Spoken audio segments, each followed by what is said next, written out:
Sigaw News Update. Magandang gabi mga Novo Ecijano, ako po si Majoy Villaflor at narito na ang mga balitang aalingaw-ngaw sa oras na ito. Dinumog ng mga Novo Ecijhanong sumusuporta sa hip-hop ang Territorio Rap Battles tryouts na ginanap sa Freedom Park, Glorieta sa pagitan ng mga bagong sibol na rappers ng Nueva Ecija. Ipinapakita nito ang patuloy na paglaki ng suporta ng mga Novo Ecijano sa rap music at pagkahilig na rin sa mga rap battles. Pinasikat ng Flip Top ang rap battles sa Pilipinas at ngayon ay marami ng mga kabataan ang nahuhumaling sa makabagong era ng wordplay na kung minsan pa nga ay tinatawag na makabagong uri ng balagtasan.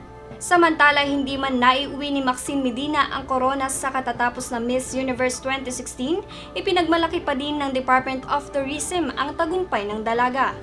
Ayon kay Tourism Secretary Wanda Corazon Teo, malaking karangalan pa rin ang hatid ng beauty queens sa bansa. Pagkatapos makoronahan, agad na binati ng Philippines Tourism Chief si Miss France Iris Mitenir at ipinahayag na ang tagumpay ni Miss France ay itinuturing rin na tagumpay ng Pilipinas.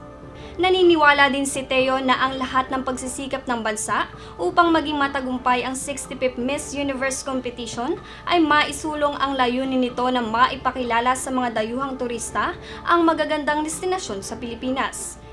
Inyo pong natunghayan ng mga balita para sa araw na ito. Ako bumili si Majoy Villaflor. Manatiling updated sa mga balita, bisitahin ang aming website sa www.doublepay.com at Facebook page ng Nueva Ecija TV48.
Kaibigan mo